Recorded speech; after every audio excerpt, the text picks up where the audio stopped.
Welcome back to Check It Out, the official podcast of the St. Tammany Parish Library. I'm James. I'm here with Jackie and Ava. And today's episode, we've got a paleontologist on, in keeping with our Unearth a Story summer reading theme. He's here to talk about dinosaurs and other ancient, like Ice Age animals and fossils. But first, we're going to talk a bit about what's going on at the library. What do you got, Jackie? All right, I got a tween program, not teen, tween. That's 10 to 12-year-olds. Okay, so at the Southside L branch, they're going to be making wax seal fossil magnets, and that'll be on June 24th from 2:30 to 3:30. Now, I just got to talk about this one a little bit because during our summer reading kickoff, especially at Slide L branch, I got to make one, and they are so fun. James is going to put that up on our video if anyone's watching. But yeah, it's just, you get hot glue, but they have like different colors, sometimes brown or gold. And then you have these different seals, I guess, kind of like a shape, an impressionist. You push on it and you let it dry, then you take it off, and then they give you a little magnet that goes on the back. And you can also like use some paint pins and things like that to add little accents. I have an adult program that I want to talk about. So it's virtual floor yoga happening June 30th. I feel like everyone's kind of getting back into yoga again recently. And this is really cool because you don't even have to leave your house. You can just go on your laptop or your phone, whatever works best for you, and hop on. So it starts at 10:30, and it's with instructor Donna, who's been with us for a while. And she's really great. And so she's just basically going to lead patrons through some yoga moves, and you can just follow along at home. It's gonna be pretty cool. Yeah, I will add on to that. Now that all our virtual yoga, they do ask that you have your webcam on. It's so that the instructor can make sure that you're not doing the moves incorrectly or in a way that would hurt you. Mm-hmm. I should probably do some yoga. I think we all should. Well, I've got a kids event. The Ukulele Lady is coming to our Lee Road branch on Monday, June 29th from 2:30 to 3:30 p.m. So she's going to be playing some fun songs for the kids and actually focusing on patriotic songs because, as you all know, 4th of July is right around the corner, and it's a big one. It's our 250th birthday. Yeah, I don't know how to say the official term. Starts with an S. It's Semi-quincentennial. Yeah, there you go. She pronounced it for us. Semi-quincentennial? Mm-hmm. So to celebrate that, we have so many things going on. We even have a page on our website dedicated to highlighting all those events and anything else that comes up. So that's at sttamanylibrary.org/America250. And something else we're doing from July 1st through the 3rd, all our branches are having birthday parties, and that includes birthday cake, all to celebrate our 250th birthday, or you could say anniversary. And just a quick reminder, our next book club episode is going to be on Absolution by Alice McDermott. So you still have time to read that and tune in for next episode. If you have any questions or thoughts about it, you can go to sttamanylibrary.org/podcast. And now, without further ado, here's me and Mason talking about fossils and all things prehistoric. Stick around and check it out. Welcome back, and today we're joined by Mason Kirkland, a paleontologist with the Louisiana Art and Science Museum in Baton Rouge. The museum is celebrating their Dino Day on June 27th with fossils, prehistoric fun, and activities for the whole family. Visitors can also see Jason, the Triceratops skull. And now, since our summer reading theme this year is Unearth a Story, as you know, we wanted to talk with Mason today about dinosaurs, fossils, the prehistoric past of Louisiana, and how things buried beneath our feet can still tell incredible stories. So, Mason, thanks for being here. Yeah, thank you. It's really glad to be here. So for starters, how did you become a paleontologist? Wow. So, I became a paleontologist, I like to say around the age of 5 years old, right? You know, my mom would, buy me dinosaur toys or, show me documentaries, and I kind of fell in love with it, became more curious as time went on, and was, begging my parents to take me on trips to go look for fossils in creek beds or whatever. I would dig in the backyard to try and look for stuff, and all the way from then until, when I got into college, then I started, learning more and more about the world around us, the natural world around us. And eventually I landed my way volunteering at the museum, the LSU Museum of Natural Science. And here I am today, paleontologist. I see you've got the necklace there. Yeah. Is that Yeah, so this is a piece of mastodon tusk. Oh, wow. Yeah, so I like to go out to the Tunica Hills area to look for fossils. A lot of Ice Age material out there. And I found this one day I went out there. It's a very, very small piece of tusk. I figured, no, why not make a necklace out of it? Nice. A little memento for all the times I go out there. It's about 10,000 years old. So, Wow. Well, I've got my paleontology it fit looks on nice. today, It too. looks great. So for people who don't know, what does a paleontologist actually do day to day? So a paleontologist, the word paleo means ancient, right? And ontology is the study of, right? So it's typically the study of ancient life. And what we'll typically do day to day is a lot of research. Right? Most of our time is spent in a lab or writing papers or something like that. But every now and then we get to go out and dig up bones, and sometimes we'll be out there for a week or two on our hands and knees for weeks on end with brushes and scalpels and all kind of stuff like that. But yeah, most of our time is spent writing and publishing on fossils that either we have found or other people have generously donated that we decide to research. Some of us don't even do research. I know a lot of paleontologists who like to prepare fossils. They like to clean the fossils after they're excavated out of the field. Some paleontologists even do paleo art, where we have paleo artists who specialize in making scientifically accurate depictions of extinct fauna. And that helps us kind of reshape how we view these animals, especially for the general public. It's one thing to see the bones of it. It's another thing to see, oh, wow, this is what this animal actually could have potentially looked like. Right. But it's a very, very, very broad field, a lot of different subfields in it. Mm-hmm. So mostly lab work, but small percentage of field work, or what's the... Yeah, a lot. I'd like to say that a lot of people think that, especially growing up, even myself included, I thought that paleontology was, you're always out in the field, Right. You're always digging up bones, but it's really not that, because otherwise, if you're just always out in the field, nothing ever gets researched, right? So yeah, I'd say a large majority of our time is spent actually researching the material that we collect and publishing on it and contributing to the scientific knowledge today. But we do every now and then get that prize of going back out in the field. And is that still your favorite part? Oh, it's every paleontologist's favorite part. I know a very few paleontologists who like to spend most of their time in the lab. What was the last big discovery or advancement in the world of paleontology that you're excited about? The last thing that I was excited about, there was a paper published by the University of Chicago where they discovered a new species of Spinosaurus. Oh, cool. Yeah, it was, I think it was called Spinosaurus mirabilis, and it was found in Morocco. It's very, very, very small pieces of it. Mm-hmm. And it's really, really interesting because we already have such a small amount of Spinosaur material.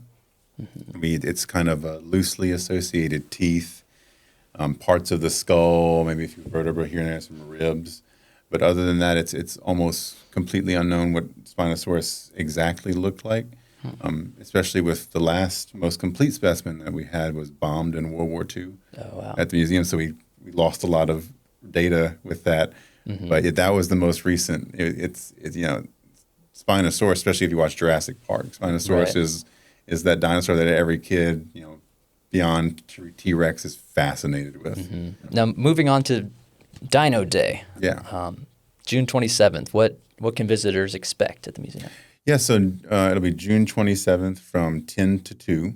And visitors can expect all kind of dinosaur-related activities. They can expect to see me there. You can talk to me, ask me all kind of questions. Activities that kids can participate in, whether it's making fossils or looking at actual fossils or learning how to be a paleontologist or what it takes to become a paleontologist. And you'll be able to talk to experts in all kind of different fields. The people from the Louisiana Geology Society will be there, all kind of people. And if you're a rock hound, if you love digging in the dirt, if you love bones and fossils and all that, then it is absolutely the thing for you. Okay. Is it mostly geared toward kids, or is there stuff for all ages? I would say is pretty much stuff for all ages. Nice. It's there's a healthy mix of kid-friendly activities, but also an adult, a parent who is just passionate, just as equally passionate as their kid about paleontology. Then there's plenty of stuff that they can learn at the museum too, especially if they talk to me. Now tell me a bit about Jason the Triceratops. Yes, so Jason is a Triceratops that was found in Montana in 2011 on a private ranch owned by Jason Phipps. And Jason Phipps was herding out his cattle one day to a different pasture, and he saw a piece of what would be then called Jason exposed, right? It was sort of eroded out. Part of the frill, I believe, was eroded out. And they spotted this and started digging around it and eventually uncovered what is now the skull we have on display at LASM. Jason is a pretty significant find. He's probably one of the most well-preserved Triceratops skulls to date. And not only that, but the guy that found him, so Jason Phipps, he had it named after him because he found it. So Jason's name is Jason, but also his brother, Clayton Phipps, was with him, helping him. Clayton Phipps is pretty well known in the paleontological community. Okay. He's called the Dino Cowboy, and he's found a lot of very famous fossils. One of which is called the dueling dinosaurs. A lot of scientific contributions to literature have been made because of Clayton and his brother, and now we have Jason. But also Jason is purchased by Todd Graves, who owns Raising Cane's Chicken. Right, I read so about that. In case you guys were wondering, it is possible to buy a Triceratops skull. Yeah. No. Was this part of like some early research into dino nuggets, or were they? Well, I can only assume that at some point after they excavated him, Jason was prepared, right? From 2011 to whenever he was purchased and put on for auction and then purchased. And this Todd just decided, I want to put a Triceratops skull at the museum. Probably because his wife wouldn't let him put it in the living room.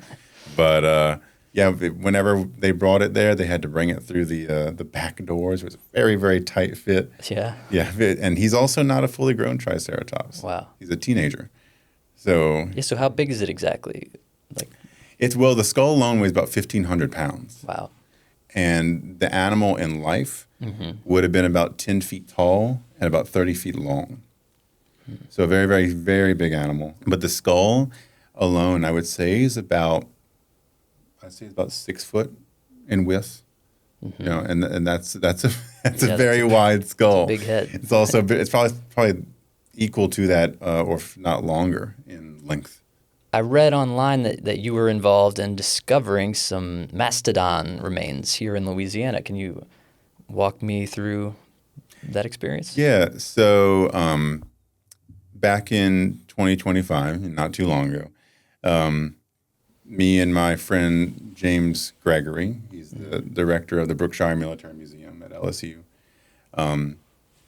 Me and him went out to Tunica Hills like we always do. We're walking along creek beds and along Bayou Sarah, and we walked pretty deep into the woods. And at some point, we stumbled upon a mastodon tooth. They're pretty sizable. We have one here on the desk, but mastodon teeth they're pretty sizable. They're pretty big, and he kind of stepped over it. He stepped over it, and I looked back, and I was like, I kind of freaked out, and I grabbed it, picked it up, and in that moment of freaking out, I jokingly told James, I said, wouldn't it be something if, if you found something 30 seconds later, maybe 30 feet away from where I found the tooth, he finds a piece of enamel, a piece of the tooth, or of a tooth, exposed in the bluff that we were near. And we also, once again freaking out, started digging into that bluff, and we found a big piece of the jaw. Wow. With the tooth still in it. And then we had to hike those out of the creek, which is about 3.5 miles. Yeah. And then we came back a month later to the exact same spot. We were walking down, and I pointed to my right at something that appeared to be a tree root, because most of the time it is. Pointed at it, and then James went and knelt down at it, and he looked back at me, and he's like, "That's not a tree root. That's a mastodon tusk." Wow. So we excavated that, and had to also carry that 3.5 miles Jeez. out of the creek. That tusk weighs about 80 pounds. Wow. Well, at least whenever we excavated it, it weighed that much. And we also believe that, given the fact that all those specimens were found within the same area of each other, like 30 foot, I mean, the tusk was found only 1 foot away from where the jaw was found. Okay. So we believe that it's probably from, based off of the feeding wear on the tooth, we believe it's from an adult female mastodon that died around the age of 30 to 35 years old at the end of the Pleistocene, or the Ice Age, as we call it, which would be about 10,000 years ago at the minimum. Okay. So that was my significant find. Wow. Yeah, that's awesome. Now, I totally know, but for listeners and viewers who don't know, what's the difference between a mastodon and a woolly mammoth? Yeah, so I went into depth on this in my own research. A lot of people get them confused with each other. They are both proboscideans, so they're both from the same classification as each other, but they are from two different families. The mastodons are part of their own independent phylogenetic lineage called Mammutidae, right? And then you would have the genus within that family, which would be Mammut, right? And then you would have the species name, which is Americanum. So you have Mammut americanum. Gotcha. And then with mammoths, they're a part of a completely different family. But they look very, very similar to each other. They're actually more closely related to modern-day African elephants than they are to mastodons. Oh, wow. Yeah, so they are within the genus Mammuthus, and then the woolly mammoth would have the species name Primigenius. I think that's what it's called. So it'd be Mammuthus primigenius. Now, would mammoths have been found in Louisiana too, or mostly mastodons? So we do have a few mammoth, a bit of mammoth material found in Louisiana. It is kind of dominated by mastodons, though.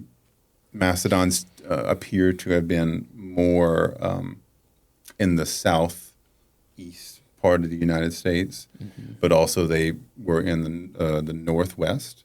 So there's a bit of a range for them, but it's the same thing with mammoths. A lot of people think that mammoths were the only proboscideans that lived around that time, but there were many. The proboscideans go back at least 30 million years of evolution, but we do have a few mammoth pieces that we find here and there, some of which are in Tunica Hills. Okay. What other kinds of fossils do you tend to find the most around here? In Louisiana, we a lot of the stuff is Pleistocene in age, so it's part of the Ice Age. It can be older, so it can be from the Pliocene or the Miocene, or it can go as far back as the Eocene, which is about 40 million years ago. It's where you start getting these big whales. Probably one of the most famous fossils that we've ever found in Louisiana was back in 1979, where they found a Basilosaurus in Montgomery Landing. It is a primitive whale, probably around 40 feet long, give or take. We have its entire skull, both of its jaws, at least about, I would say, 60% of its vertebra, and a lot of its ribs as well. It's probably one of our most famous fossils that we found. But when you start going farther and farther, or farther to today in Louisiana's natural history, you start seeing a lot more mammals, even though those whales are mammals. But, typically, mammals like you would see today, like a deer or something like that. Gotcha. We had primitive horses around here. We had bison, giant ground sloths, Oh, yeah. giant armadillos. So imagine an armadillo just about 6 feet in length, and about 3 foot on its back, right? We have a few of those. We had smilodons, the saber-toothed cats, and then we had the mastodons and mammoths. We even had tiny little rodents that you can find. Sometimes I'll go out to Tunica Hills and I'll pick up a little tiny chunk of dirt, and I'll look at it under a microscope, and sometimes I find rodent teeth no bigger than a grain of sand. Wow. That's about 10,000 years old. Yeah, you just gotta know where to look, right? Yeah. So no dinosaurs? Yes, unfortunately, there are no dinosaurs. Yeah. There are no dinosaurs known in Louisiana. There was a few years back, Dr. Judith Chabot, or the late Dr. Judith Chabot. She went out. They were excavating a Miocene formation. So think 20 million to about 5 million years ago, and they stumbled upon what they believed to be a dinosaur tooth. This would have been the first recorded case of a dinosaur in Louisiana ever. They freaked out, like I would have, but then they figured out that it was actually just a runoff from another river in Texas. So it was from a Cretaceous formation, right? Much, much older, about 66 million years ago. Yeah. And they were like, okay, well, it was a tiny raptor tooth, and it was only about as big as the tip of my pinky finger. And that's all we've ever found of dinosaurs in Louisiana, although we have found mosasaurs in Louisiana, which are bound for the same time period, from around the Shreveport area, which makes sense because it's right on the border between Louisiana and Texas. So it's part of that, Right. that Cretaceous formation out there. I guess you kind of mentioned this, but are there places in Louisiana where you're more likely to find fossils, or is that a dangerous question because people start trespassing or looting? Well, you make a good point. It is very, very important to, if you want to go fossil collecting, to always make sure you understand and abide by the law, especially when it comes to private property. If a state requires a permit, you need to get a permit. If it's on private property, always ask for the landowner's permission. As far as, hot spots for finding fossils, Tunica Hills is probably one of the biggest hot spots in pretty much the whole West Feliciana Parish area. Also southern Mississippi, that whole area right there. Avery Island Oh, really? is a big one. The southern part of New Orleans, right along the coast. I've heard people finding whale vertebra Okay. out there. Even in the northern or more central parts of Louisiana, kind of near the Kisatchie National Forest, you can find a lot of Ice Age fossils out there. But as far as my personal experience, the most I've ever found has always been in Tunica Hills. What should someone do if they do find a bone or fossil or anything weird that they think might be important? Yeah, so a lot of people tend to get kind of scared whenever they find a fossil because they think that if they show a university or someone, then they have to give the fossil over. No, I mean if you found it legally, it belongs to you, right? So, Okay. but if you wanted to know what it is, right? Is it scientifically significant? Then you would either contact LSU or ULL or any place that has a relevant paleontologist or paleontological research being done. I've had a lot of people come up to me and tell me, oh, what is this? I don't know what this is. Yeah. Can you tell me? And a lot of times I'll tell them, but then they'll caveat with a question that says, how much is it worth? And I'm like, I can't tell you how Yeah, much it's not worth. Antiques Roadshow. Yeah, it's as a paleontologist, I would never tell somebody how much something is worth. Yeah. Because it's what I want to contribute more than anything is to the scientific literature. We have a lot of fossils in our collection that are donated from people who have come to us and like, I think I have something significant. Do you want to look at it? And we'll look at it, and then if it's something we deem as significant, we'll ask if they want to donate it. And if they decide to donate it, that's awesome. That contributes to more scientific knowledge. Yeah. We've had a lot of people who have donated stuff, and it's been very, very significant finds that were not previously documented in Louisiana. Like I mentioned before, our summer reading theme this year is Unearth a Story. So how does a fossil tell a story? I like to imagine paleontology as almost like a detective of Earth's history. So, like a detective goes to a crime scene. You have to piece all the bits of the puzzle together. Whereas it's kind of the same thing for us. Whenever we go out there, we're not just looking at the fossil, right? We're looking at the surroundings. We're looking at, the context in which the fossil was found. Was it found where it was originally deposited, when it died? Or, what stratigraphic layer was it found in? What other fossils are seen in that same stratigraphic layer? What can that tell us about the environment at that time? A lot of what we do is paleoecological research. We like to study, what the environment looked like, 10,000, 2 million, 30 million, 66 million years ago, because it can tell us a lot about how our Earth's climate changes. Because we all, climate change is a natural phenomena, but based off of what we see in the past, we can have inclinations into what might happen in the future, especially with human drove climate change. Right. So when are we going to get CSI Pleistocene? CSI Pleistocene. We've actually had some fossils found where it's a tooth inside of the bone of one animal. So it fossilized inside one animal after it got bit or something like that. Sometimes we'll find little fossils that have gnaw marks on them. Imagine they kind of look like little lines going down all over the bone, and they're little rodents. When the animal decays, the rodents come in there and they'll gnaw at the bone, and those little gnaw marks will fossilize onto the bone. Wow. And even that tells you a lot about what other animals were there. The bones of one animal can tell you what other animals were around there. So because of this one fossil we know that there were rodents, around that area, also surviving just like every other animal was. How do scientists figure out how old a fossil is? Yeah, so a lot of the time we do something called carbon dating or radiocarbon dating. It depends on how old the material we're dealing with is. What you're essentially doing is dating the carbon atoms within the fossil, and that does not give you an exact date.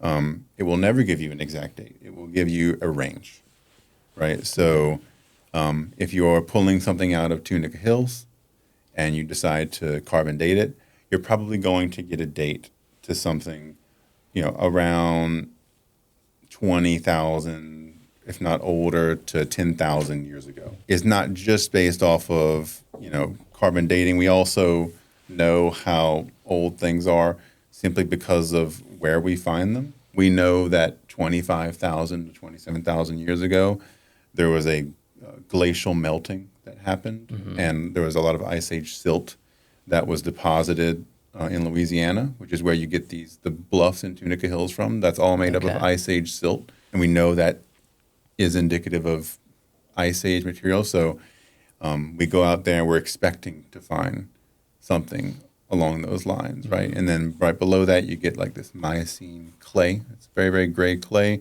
that was deposited much, much earlier than that. The only downside to carbon dating, though, is that when you carbon date it, it's destructive sampling. Yeah. So if you find a fossil, and let's say it's the only one of its kind, most of the time we won't date it because it will involve destroying it.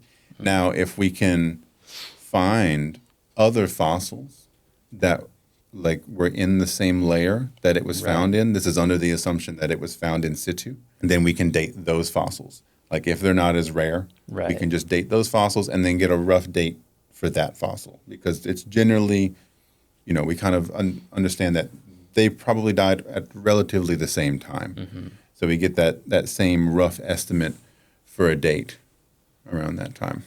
Okay.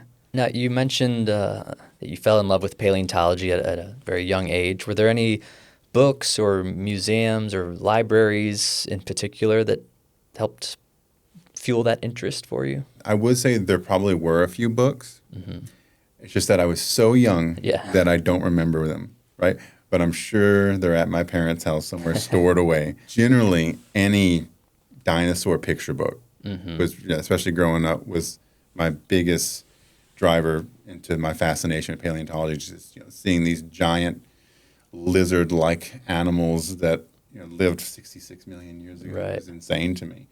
And then once I got older, I started reading books like Encyclopedia of Dinosaurs or something like that. Smithsonian posts or they published books like that before. There's a book, and I can't remember the author, The Rise and Reign of Mammals.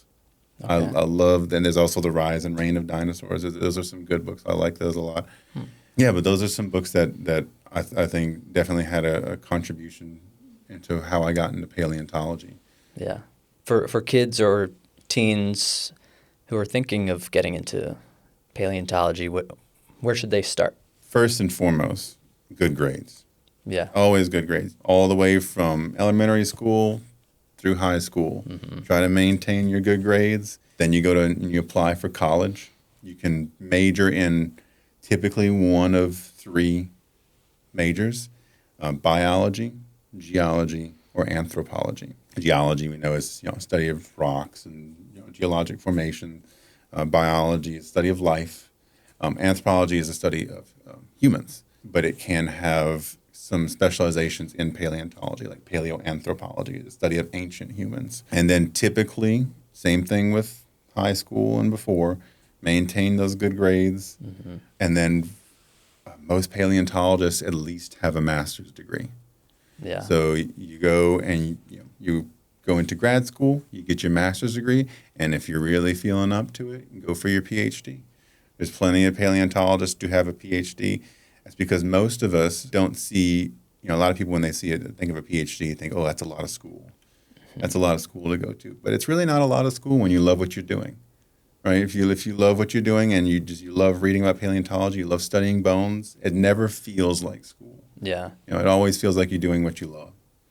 So I encourage any kids who want to become a paleontologist to pursue that because it is really fun, speaking from experience. Yeah. Especially once you get into college, it becomes very, very fun. When kids start showing interest in dinosaurs and getting excited about it, is there anything that you wish more parents would encourage their kids to do? Yeah, so I've always told people that, people always come up to me and they're like, I wanted to be a paleontologist when I was growing up, and I just never pursued it. Just never wanted to do it. It was one of those things like, oh, I want to be an astronaut when I grow up, or I want to be this, right? It seems far-fetched, but it's really not as far-fetched as they make it out to be. Yeah. What I encourage parents to do, what my mom did, whenever a child has a passion, say they have a passion for paleontology, they love fossils, do what she did, buy dinosaur toys, books about dinosaurs, bring them to geology shows, bring them to museums, bring them to, talks, bring them to LASM. Yeah, Dino Day. Bring them to Dino Day, because Dino Day is like, if you want your child to further that passion for paleontology, Dino Day is a huge thing for you to do. And a lot of parents, what I see is that they'll see that passion, but they won't really push into it too much. They kind of expect it to just naturally happen along the way. But a lot of times you do need that little push, and Dino Day is a big one. Dino Day is definitely a big one. What's your favorite dinosaur? I've had a lot of people ask me that question before. And my favorite dinosaur, it's a bit of a difficult question for me because one of the dinosaurs, or quote unquote dinosaurs, that I like, it's not a dinosaur at all. I love Quetzalcoatlus. Okay. Right? The giant pterosaur. Right. A lot of people think they are dinosaurs. They are not dinosaurs. They are pterosaurs. Quetzalcoatlus is probably my favorite. But if I genuinely had to choose a dinosaur, it'd be Dinochirus. Okay. Dinokairos. It's a duck-billed dinosaur, kind of like a hadrosaur or Edmontosaurus, if you know what that is. But they are very, very big. They're longer than a Triceratops, and very, very tall. But they have what we call them duck-billed dinosaurs because they literally have a mouth that looks like a duckbill. And this one, you'll probably be able to see it in documentaries like Prehistoric Planet and stuff like that. Mm-hmm. It's very long, and it has this very long fur, and it lives in the swamp and everything. And a lot of people don't typically associate dinosaurs with having long fur, almost like a woolly mammoth, but it has that. Huh. And it's so unique that it essentially became my favorite. But then, I'm always thinking about what's my favorite dinosaur, and it switches. Right. It switches all the time. Like my previous one was Therizinosaurus, this giant bird. All dinosaurs are birds, but it's a dinosaur that is bipedal, so it stands on two legs, and it has these huge claws on three of its fingers. And they're like that long. Wow. They're huge, and they kind of people believe that they use those claws to like tear vegetation out of trees or beehives and stuff like that. And there's a lot of different theories as to what those claws were used for, but yeah, I can go on and on about that. Yeah, well, thanks to Jurassic Park, I feel like an idiot because in a previous episode of our podcast, I said that my favorite was the Velociraptor, but then I subsequently found out that they're like the size of a turkey. Yep. And so now I need a new favorite dinosaur, which I think I'm going to go with maybe a penguin. Right? You're not wrong. Technically speaking. But if we're talking non-avian, I don't know. I like the what is it? The Pegomax? Oh, Pegomastyx. Pegomastyx. Yeah. Pegomastyx. Yeah, that's the funky looking little tiny dinosaur. Weird vampire looking guy. Yeah, but you made a good point that the viewers should know that he said penguin. It's not really a joke because penguins are apparently every bird today is a dinosaur. Yeah, every bird is a dinosaur. If you go outside and you see a pigeon, that is technically a dinosaur. Wow. Right. So humans did live during the time of dinosaurs. Well, a lot of people think that birds and dinosaurs are kind of distant from each other. Even though birds are dinosaurs, it's just a word that we gave them. There's really no such thing as a bird. It's just a classification we gave for avian dinosaurs. But avian dinosaurs, like the birds we see today, those little tiny guys lived right alongside the dinosaurs when they were still alive. They just looked very, very different from what we see now, and they were around the same size. So that there were dinosaurs around the Cretaceous or the Mesozoic, if we're being real, that were in flight. So, and they just so happened to survive and evolve alongside what would become, mammals, the woolly mammoth and all that. Right, but pterosaurs are not dinosaurs, like you said. So, does that mean like a crow is more closely related to like a Triceratops than to a pterodactyl? Yes. Wow. That is pretty much exactly what that means. Huh. And also, marine animals that lived alongside the dinosaurs, like mosasaurs. Mosasaurs are not dinosaurs. They are marine reptiles. So a lot of people will look at that's what the most recent Jurassic World movie got wrong. They said that they said a Quetzalcoatlus was a dinosaur, and they said a mosasaur was a dinosaur. It's not a dinosaur. I'm so sorry. But what else do movies tend to get wrong about dinosaurs? I think a lot of times movies will tend to hype up the size of dinosaurs, especially the mosasaur. In Jurassic World, the mosasaur is like 200 feet long. An actual mosasaur was probably 50. Okay. At like the way that we know of, maybe longer, maybe shorter. But it tends to be the size and also the way they look. They don't really keep up with, and it's Hollywood, it's that they have to sell it. But they don't really tend to keep up with any of the scientific literature. Right. Right. A T-Rex has these gnashing teeth and this big gum line, and it roars and all kind of stuff like that. But the actual scientific literature, at least to date, tells us that T-Rex probably had lips that covered its teeth. It probably had something like feathers on it or some sort of hair. We also know it probably didn't roar. It probably had a very low grumble. It was it didn't just charge out of nowhere and just roar and then kill everything. It was a hunter. It like you see lions today. It stalked its prey, and but you got to think about it in that time frame. A T-Rex stalking a Triceratops through the woods and then getting as close as it can to it and then charging at it, right? Seems hard to sneak up on something when you're that when you're big. that big, you would think, oh, well, surely they'd hear it. But you'd be surprised. They're very, very good. Are there any things that movies tend to get right about dinosaurs? I would say most of the time the thing the movies get right about dinosaurs is probably the names. And that's a low ball, but they get the names right with the exception of the velociraptor. Right. Right. What you see in Jurassic Park is not a velociraptor; it's a Utah raptor, or probably a Utah raptor. But I also like to give credit where it's due to movies like Jurassic Park, the original Jurassic Park, in 1993 or something like that. That movie was actually basing what it depicted the dinosaurs as off of known literature. So they had the benefit of the doubt. But then once they produced it like that, then every other subsequent film was like, oh, we're not going to stop. We're not going to make T-Rex look like that. That doesn't look as cool. Right. Right? What prehistoric animal do you think would be the worst to meet in real life? There were a few that instantly come to mind. Yeah. Titanoboa.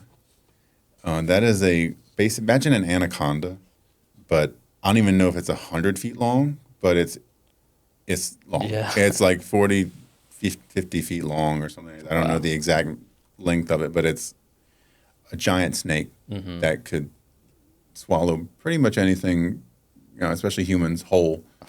And another one would probably be anti-crocodilians. Right. Anti-crocodilians, especially, you see American alligators, Louisiana alligators. Sometimes we'll see big ones that are like 13 feet long. Most of the ones we see are 6 foot, 5 foot.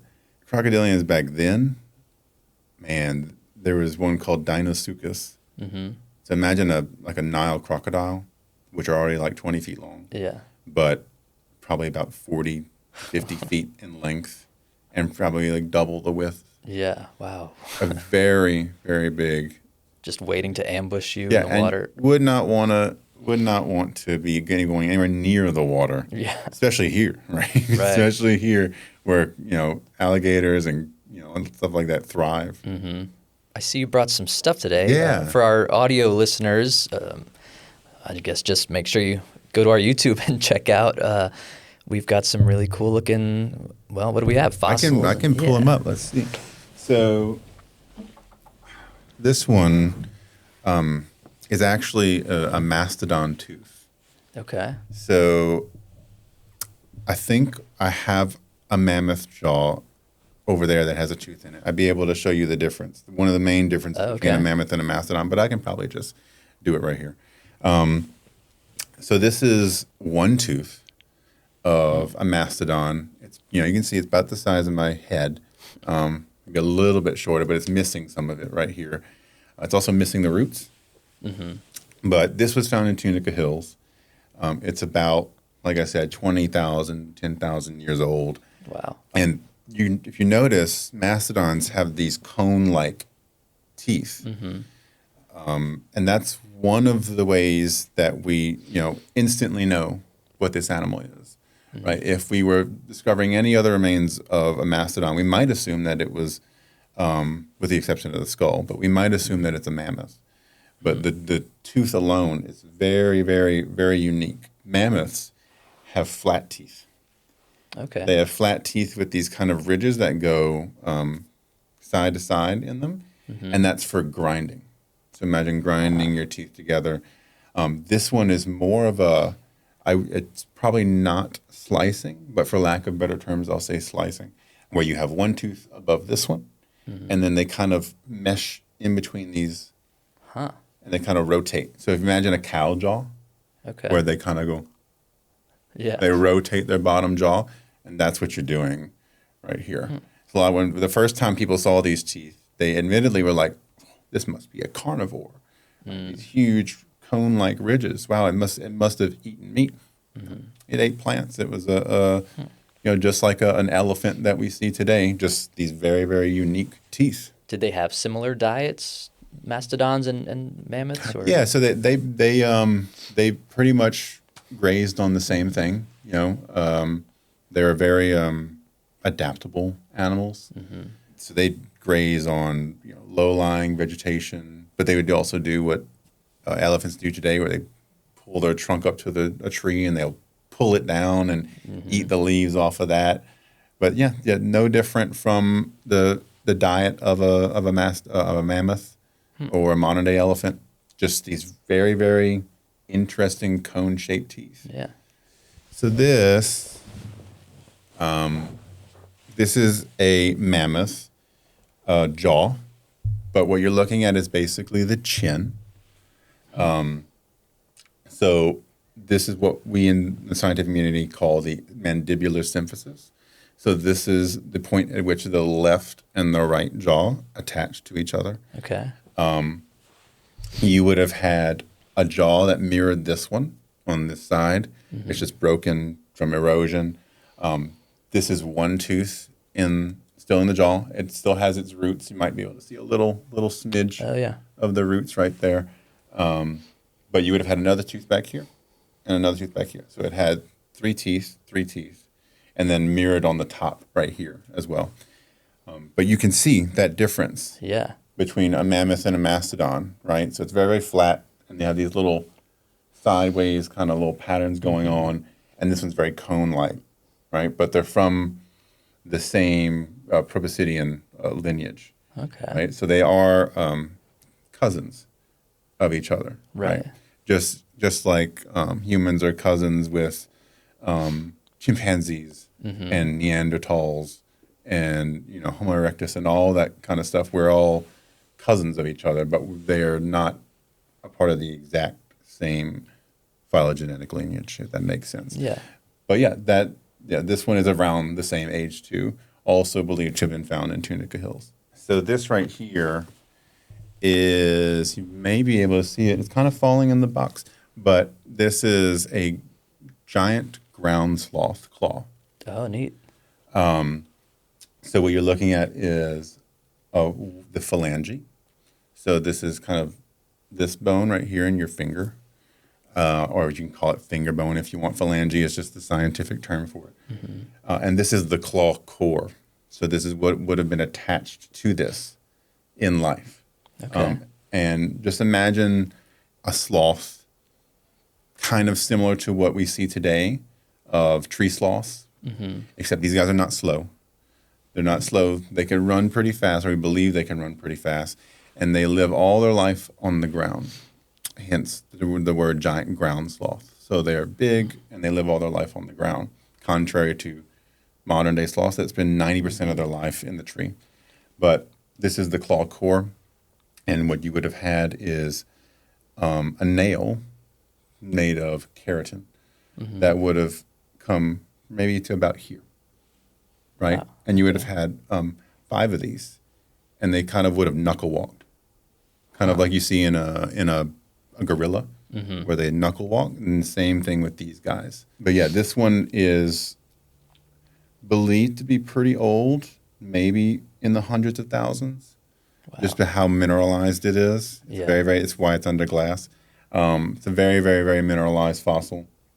But yeah, I mean, ground sloths are fascinating. It's one of those fossils that, when you think about Louisiana, you never think, wait, there was giant sloths in Louisiana? That doesn't make any sense, right? Yeah. And then when the people start showing you the fossils of them, you're like, what? That's crazy, right? This is one of the fossils that kind of sparked my fascination with Louisiana paleontology Oh, yeah. in general. But this is one of the smaller ground sloths. This one is called Megalonyx jeffersoni. Fun fact, it's named Jeffersoni because the person who named it is Thomas Jefferson. Oh, Thomas Jefferson was an avid paleontologist. okay. So he decided to name this after himself. So yeah, that's a fun fact. But also, this is one of the smaller species. This one's about 6 feet in length or in height. The biggest one we know of is Erematherium, which is about 13 feet tall. So taller than Jason, Yeah. right? So Jason's believed to be about 10 foot tall. So add 2 feet or 3 feet to that, and that's what you'd have how tall the biggest of the ground sloths were. Now this one might be a bit heavy, but it is very cool. Wow. So this one right here is an ammonite. So it is, if you can imagine, and I might have a few paleontologists not like me for this. This is essentially a squid, Okay. but it's not a squid. Making sure they know that it's not a squid, with a shell, right? Okay. So if you imagine its body would be coiled up from here all throughout this shell, right? And then you would have had an eye on this side and then mirrored on the other side. And they would have had tentacles, just like a squid or an octopus, coming out. And they would have swam along the ocean floor like that. Right? And this one is about 10 inches in diameter. It's It's huge. yeah, it's a big one, but for this species, this is actually very small. Wow. I've gone out to the same place that I found this a few times, and I've found ones that are wider than my head, Wow. like a piece of one that's wider than my head. Okay. So they can get probably as big as like a combine wheel, Wow. right? They can get pretty big. But yeah, they're basically like almost like sea squids with shells. And this one was found in at Lake Texoma, which is right north of Dallas, Texas. And it's about 145 million years old. Million. Wow. Yeah. So this is a very, very, very old fossil. There is no shell left of this Yeah. fossil. It has been totally mineralized, replaced by the sediment around it. So it's total rock. There's no shell. With fossils like this, what you're essentially looking at is a cast of what was once there. Because Right. the actual animal is gone. This is just kind of like exact, But like a cast made by modeled. nature. Yeah, rather than- yeah. exactly. There's actually an interesting story with this fossil. This one was actually found by my dad. Oh. Yeah. Wow. So I was going on a trip with my dad. It was just me and him to Texas, and we decided to go to Lake Texoma. And whenever we were out there, the water level for the lake was very, very high. And I didn't want to get my shoes wet because I didn't bring anything to protect my shoes. My dad, he didn't care. He just decided, you know what? I'm going to ruin my brand new shoes, and I'm going to walk into this dirty water. And I'm glad he did, because if he didn't, we wouldn't have been able to go along the bluff that was right there. And this little section right here was sticking out of the wall. And it was funny because my dad initially thought it was a pie pan.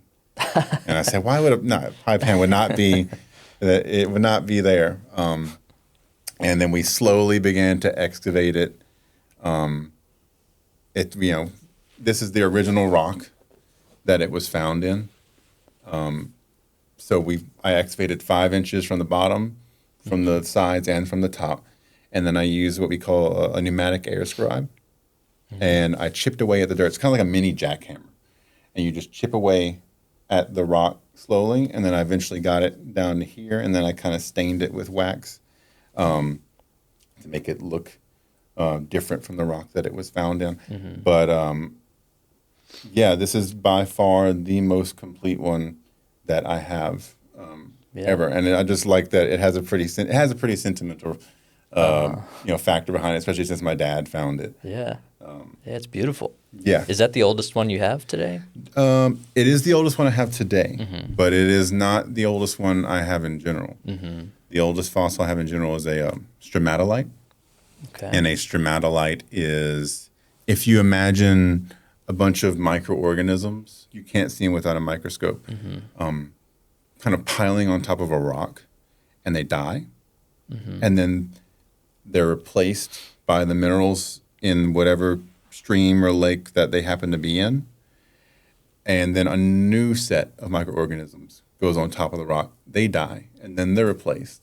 And then it goes on and on and on and on and on. Yeah. And eventually you have this rock, this kind of round rock that looks like it has all these wave-like layers in it. And what you're seeing is millions upon millions of years of these microorganisms dying in layers, just boom, boom, boom, boom, boom, boom. The oldest one that I have personally in my collection is about, I think, close to 2 billion years old. Yeah, so they get in the billions. Whoa. I think the oldest one known to science is around 4 or maybe close to 4 billion. And to put that into context, the Earth is about 4.5 billion years old. Wow. Right, so that's very, very, very old. That's like first life kind of old. Yeah. But yeah, this is definitely it's still one of the oldest in my collections. But this is a fossil that would have actually lived before Jason, because Jason, the Triceratops, arose towards the end of the Cretaceous, the late Cretaceous, about 66 million years ago. This is the early Cretaceous, so 145 million years ago. So Triceratops, when this guy was around, would not have existed. We have descendants of these today. They're called nautiloids. Oh, right. I've heard of those. Yeah. There's kind of one that I can't exactly describe it, but it's more flat and smooth, and it kind of looks like white and orange Okay. today. So we have one of those. I believe that's the only species. I'm not entirely sure about that. I might be fact-checked, but I don't know exactly. But yeah, this is a fascinating fossil. And then our last one, I had to save this one for last. So this one is actually a piece of a Triceratops frill. So this is the very, very, that giant armor plate that you see on the back of their head. And this is from the exact same formation and time period as Jason. This is about 66 million years old, and it's from the Hell Creek Formation in Montana. Okay. The Hell Creek Formation is not limited to Montana. It can be in North Dakota, South Dakota, Wyoming. Gotcha. It's all over. This is a very tiny piece of the frill. You can see it's pretty thick, but that's not the entire thickness of it. And if you look closely, it has these little grooves that are kind of going here. There's a few here and there. You can see them better on Jason, but those are blood grooves.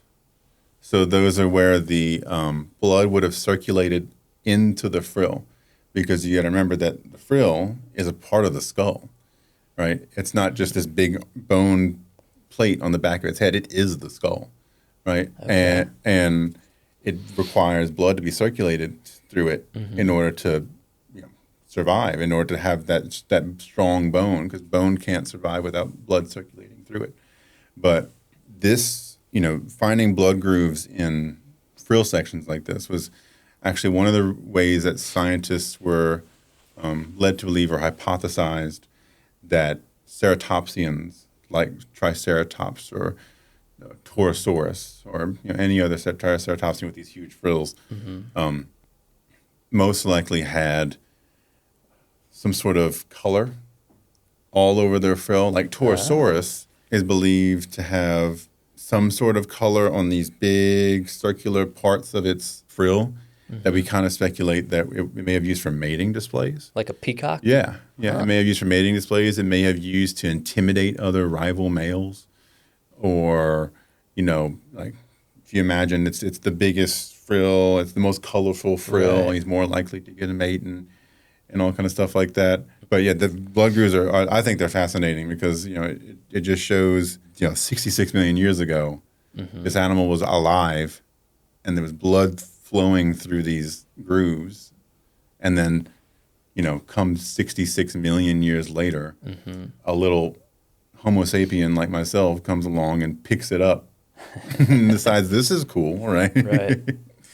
But yeah. How do they figure out what color, like dinosaurs or frills or anything, might have been back A then? lot of that is kind of just artistic, Oh, yeah. just do whatever you want, right? It's not really, we're not really putting much thought into the color of it Yeah. because most often either we're not really focused on that or it doesn't really matter because it's almost impossible to Yeah. say what exactly the color of a dinosaur was based off the material we have, but we do have some specimens. There's an Edmontosaurus. I can't remember where it's on display, but it's mummified. So you still had And we the- still have the skin Yeah. and stuff like that. So I don't know if they have any pigmentation that they got off of that, but there are some fossils that we were able to get the slightest bit of color from. I believe there was one that we got a little bit of blue off of. I think it was part of the arm.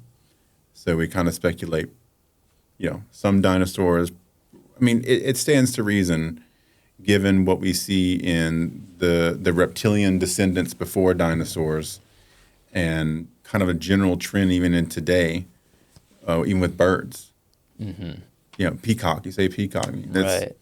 If a peacock had these colorful feathers and all kind of stuff like that, and a lot of other birds have these mating displays where they show off their colors or they make these weird sounds, it stands to reason that dinosaurs probably did the same thing. And it also would make sense that the birds we see today probably inherited that from the dinosaurs. So what do you hope people take away from Dino Day?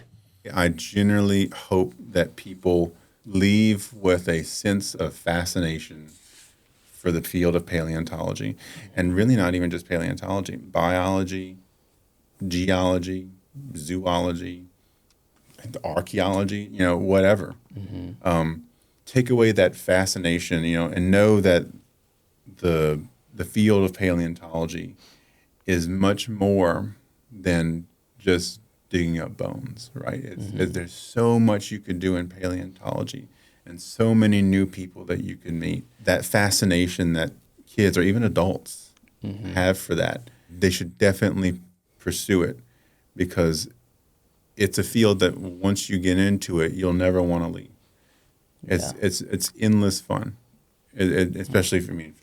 Right. It's always been endless fun, and like I said, the people you meet along the way, and the people that will help you to get into the field. You're going to stick with them the rest of your life. When I first started in paleo, when I first started volunteering at the museum at LSU, the first person I spoke with was Dr. Suyin Ting. She is a paleontologist, originally from China, and when I started volunteering there, she taught me almost everything I know about running a collection, about doing research, about preparing fossils, all that. So there's some things that are self-taught, but she taught me so much, and she still is my first mentor, and she is, I think, 86. Wow. Yeah, she's up there, and if you ever saw her, you would think she was in her 50s Yeah. or 60s. The way she acts and the way that she carries herself is very inspiring. If you ever saw her on campus, she looks like she's walking at the pace of a 30-year-old person, but she's 80-something years old, 86 years old, or somewhere around there. Wow. And she never fell out of that love for paleontology. She started doing genuine research when she was in her 20s, and she's never fallen out of it. She refuses to retire. Wow. Yeah, she had recently a medical emergency that kind of forced her into essentially early retirement, early retirement, quote unquote. Yeah, but she's like, I don't know what I'm going to do. She was like, paleontology is my whole life. Yeah. And I'm like, it's okay, we still got all kind of stuff we can do, all kind of research, and she's that big example I always like to use of when you get into that field, you just never fall out of love with it. And it's not a job that you're like, you start doing it and you can't wait to retire. Right. It's one of those jobs you never want to retire. I'll probably be taking a wheelchair out to the field site whenever I get to that age, just so I can still dig up fossils. Wow. Or at least tell other people how to dig up fossils. Right, yeah. That's incredible. Yeah. And where can people go to find out more about the Louisiana Art and Science Museum and Dino Day? You can basically go to any of our social medias, lasm.org.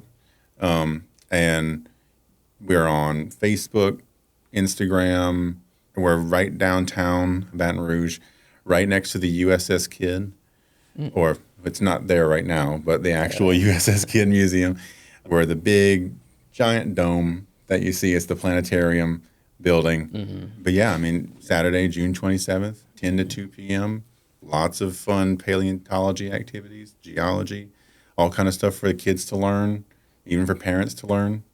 It's going to be endless fun. Great. Yeah, I'm looking forward to it. Well, thanks so much for joining us, and thanks to the Louisiana Art and Science Museum for helping us dig into fossils and dinosaurs. And go check out Dino Day on the 27th, June 27th in Baton Rouge.